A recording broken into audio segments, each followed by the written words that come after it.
नमस्कार दोस्तों, स्वागत है आपका मेरे YouTube चैनल पर। आज मैं आपको एक बहुत ही ऐतिहासिक कहानी सुनाने जा रहा हूँ जो कि कामागाटा मारू जहाज़ पर आधारित है। कामागाटा मारू जहाज़ की घटना को सुनाने से पहले अगर आपने मेरे चैनल को सब्सक्राइब नहीं किया है तो प्लीज़ मेरे चैनल को सब्सक्राइब कर दीजिए और बेल आइकन पर बटन दबा दीजिए ताकि आने वाली हर एक नोटिफिकेशन आपको मिल सके।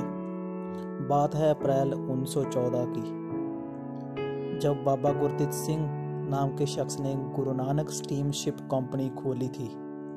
उन्होंने एक जापानी जहाज कामागाटा मारू किराए पर लिया और उसमें हांगकांग से लगभग 450 पंजाबियों को भर लिया, जिन्होंने अपनी ज़मीन को गहने पर रखकर और कुछ ने बेचकर मेहनत मजदूरी से रोटी कमाने के लिए अपनी गरीबी को दूर करने के उद्देश्य से वो कनाडा जाना चाहते थे, मगर वो सब के सब असफल हो चुके थे और बुरी तरह नाराज हो चुके थे। इन्होंने फौजी दुल्ला सिंह, कर्मा बारू, करताराम, हरनाम सिंह और पीर बख्श आदि लोग शामिल थे। और इस कंपनी से और गोरे अंग्रेजों की कंपनियों के लोग बहुत ही ईर्ष्या करते थे और बाबा गुरदीप सिंह के खिलाफ बहुत ही कूट प्रचार कर रहे थे। वो लोगों को बाबा गुरदीप सिंह के खिलाफ भड़का रहे थे, मगर इसके बावजूद भी बाबा गुरदीप सिंह ने कनाडा की राहदारी प्राप्त की और फिर हांगकांग से जहाज को लेकर वो जापान की बंदरगाह योकोहामा पहुंचे।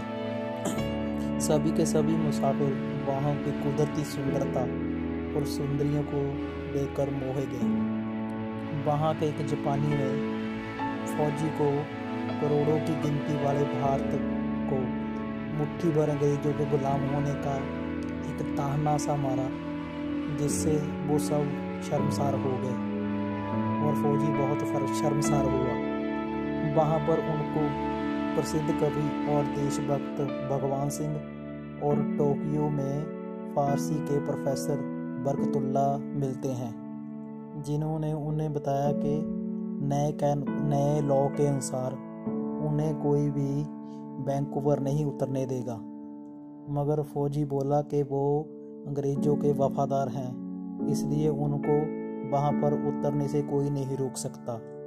जब जहाज़ चलने लगा उस समय कर्मे ने उन्हों के द्वारा दिए गए गदर के पर्चों का बंडल उनकी तरफ फेंक दिया, फेंक कर बोला कि वो गड़बड़ करने वालों में से नहीं है और बोला कि वो बहुत ही सादे और सरल सीधे सादे आदमी हैं। 23 मई को शाम को जहाज वैंकूवर पहुंचा, मगर हिंदे इमिग्रेशन महकमे की तरफ से उनको किनारे पर नहीं उतरने दिया गया। इमिग्रेशन अफसर विलियम हॉपकिंसन और उनका टुकड़बोझ बेला सिंह इस संबंध में उनके खिलाफ साजिश तैयार कर रहे थे। टुकड़बोझ बेला सिंह उसके हॉपकिंसन के साथ ही था।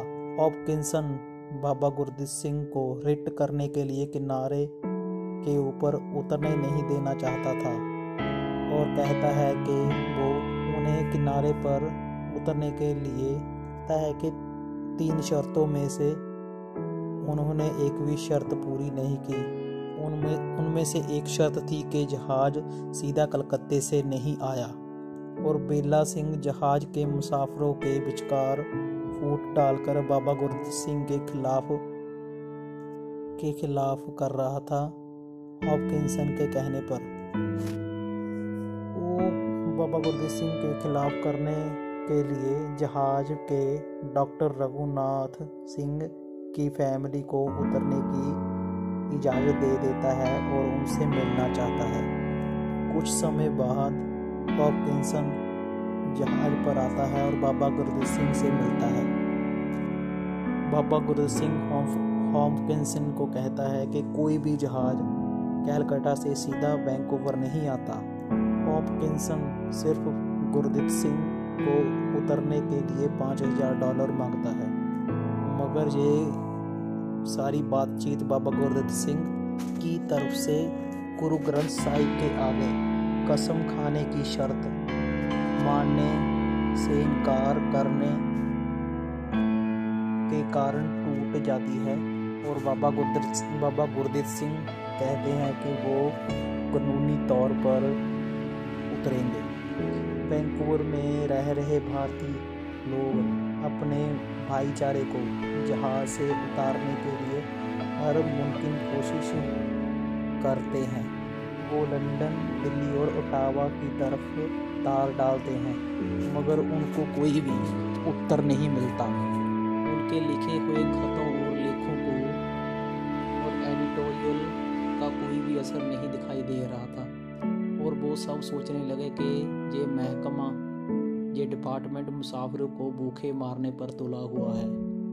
भाग सिंह और रहीम हसन जहाज की दूसरी किश्त $1100 देकर जहाज का पटा अपने नाम करवा लेते हैं, मगर उनको जहाज के ऊपर नहीं जाने दिया जाता। फिर जहाज पर राशन, खाने पीने की वस्तुएं सब खत्म हो जाती हैं। वो पुलिस को रिश्वत देकर जहाज पर राशन पहुंचाने का प्रबंध करते हैं। इस मकसद को पूरा करने के लिए उनके पास $60,000 इकट्ठे हो जाते हैं और दूसरी तरफ गद्दार बेला सिंह की चालों से जहाज के मुसाफिरों में फूट पड़ जाती है।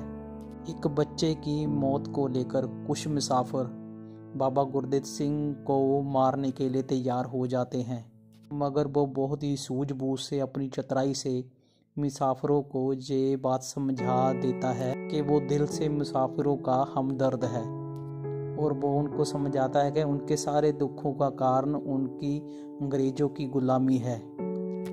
इसलिए अगर उन लोगों को मरना ही है तो देश की आन शान के खातिर मरना मिटना चाहिए। तभी अचानक जहाज में एक खबर फैल जाती है कि आज रात को जहाज पर हमला होगा और जहाज को ज़बरदस्ती वैंकूवर घाट से परे ढकेल दिया जाएगा। बाबा गुरदित्त सिंह के हुक्म के अनुसार सभी मुसाफिर कोयले के पत्थर डेक के ऊपर जमा कर लेते हैं और मुकाबले के तैयार हो जाते हैं। वो गोली को चलाने से मना करता है, खास करके फौजी को गोली चलाने से वर्जता है, रोकता है। और फिर रात को एक आगन बोट जहाज के ऊपर हमला करती है और मुसाफिर कोयले के पत्थर मार मार कर हमले को नाकाम बना देते हैं। बोट लगभग डूबने ही वाली थी, मगर बाबा गुरदित्त सिंह ने इस काम को वहीं पर रोक दिया। इसके बाद उनको मालूम चलता है कि इमिग्रेशन अपनी इस बेइज्जती और नमोशी से बचने के लिए जहाज को तोपों से उड़ाने का फैसला कर लेते हैं। सभी के सभी मुसाफिर निडर होकर मरने और मारने के लिए तैयार हो जाते हैं और बाबा गुरदित्त सिंह उन सब को बताता है कि उनकी आखिरी अपील भी खारिज हो गई है। वो बताते हैं कि उनको जहाज को वापस ले जाने का अल्टीमेटम मिला है, मगर मुसाफिर राशन पानी ले बिना वापस मुड़ने के लिए तैयार नहीं होते हैं। फौजी और बारू आदि कामागाटा मारू के दुखांत की कहानी को सुनाने के लिए एक आदमी को बचाने के उद्देश्य से बाबा गुरदित्त सिंह के 6 वर्ष के बच्चे को बाहर निकाल देना चाहते हैं, मगर बाबा गुरदित्त सिंह इस बात के लिए कभी भी तैयार नहीं होते हैं। इस समय खबर मिलती है कि जहाज को तोपों से उड़ाए जाने की खबर सुनकर ही हिंदी और पंजाबी भाईचारे में वैंकूवर शहर को मिट्टी का तेल पाकर साड़ देने का फैसला किया जाता है, मगर बाबा गुरदित्त सिंह को ये बात पसंद नहीं आती, क्योंकि इस कार्रवाई से उनके बहुत सारे हमदर्दों के मारे जाने और बस रहे भारतीयों के जुल्म होने का खतरा बढ़ जाता। मगर इतने में ही एक और अगन बोट में भाग सिंह और रहीम हसन आकर जहाज के मुसाफिरों को बताते हैं कि बेशक वो उनको उतारने में कामयाब नहीं हो सके, मगर उनकी मरने और मारने की धमकी से डरकर अंग्रेजी सरकार झुक गई है और अब उनको राशन पानी और वापस जाने का खर्चा मिलेगा। और वो कहते हैं कि देश की आज़ादी की पहली जीत, पहली फतेह दूर देश गहरे पानी में हुई। वो कहते हैं कि वो वापस देश पहुंचकर आज़ादी के संघर्ष को और तेज करे। कामागाटामारू जहाज वैंकूवर से चलकर 22 जुलाई को योकोहामा पहुंचता है। वहां पर मुसाफिरों को खबर मिलती है कि जहाज हांगकांग से नहीं जा सकता और ना ही कोई भी मुसाफिर उतरकर किसी और जहाज में चढ़ सकता है। बाबा गुरदीप सिंह फिर एक बार कहता है कि उनकी सारी मुसीबतों की जड़ जो अंग्रेज सरकार है, जो उनकी गुलामी है अंग्रेजों की। अभी भगवान सिंह और बरकतुल्ला उनको गदर पार्टी के प्रधान बाबा सोहन सिंह पकना और करतार सिंह सराबा के साथ मिलते हैं। वो उनके द्वारा फिरंगी सरकार अंग्रेजों से टक्कर लेने की प्रशंसा करते हैं। तो वो कहते हैं कि उन्होंने फिरंगी सरकार का इंसाफ पसंदी का वो घड़ा चौराहे में फोड़ दिया है। वो उनको गुलामी की जंजीरों को काटने के लिए अपनी बनाई हुई गदर पार्टी में शामिल होने की अपील करते हैं। 29 दिसंबर 1914 को कामागाटामारू जहाज को जबरदस्ती कलकत्ते के नज़दीक बजबज घाट पर ले आया गया। बाबा गुरदीप सिंह जी श्री गुरु ग्रंथ साहिब जी को सिर पर उठा लेते हैं और बाकी मुसाफिरों समेत कलकत्ते के शहर की ओर पर चल पड़ते हैं। रास्ते में इंस्पेक्टर सुखा सिंह जो कि पुलिस लेकर खड़ा था और उसने उन सबको वो रास्ते में पुलिस लेकर खड़ा था और उसने सभी पंजाबियों को गाड़ी में बैठने के लिए बोला और वो उनको पंजाब ले जाने के लिए तैयार खड़ा था। बिल्कुल मुसाफिर भूखे थे और वो वापस मुड़ने के तैयार नहीं थे। इतने में इंस्पेक्टर ईस्टवुड वहाँ पर आ जाता है और मुसाफिर वहाँ गुरु ग्रंथ साहिब की हज़ूरी में बैठकर रहरास का पाठ करना आरंभ कर देते हैं। ईस्टवुड बाबा गुरदीप सिंह को उसकी बाँह से पकड़कर खींच लेता है। फौजी दुल्ला सिंह के ताड़ना करने पे वो पिस्तौल निकाल लेता है।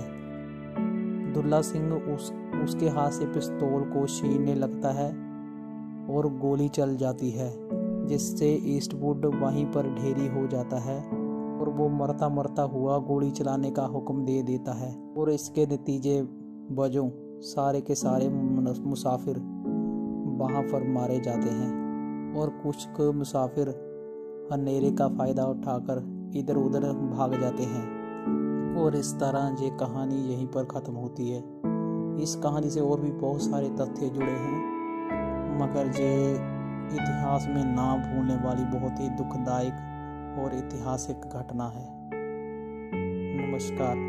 अगर आपको ये कहानी पसंद आए, अगर अच्छे लगे तो कमेंट करके ज़रूर बताना और मेरे चैनल को सब्सक्राइब कर देना।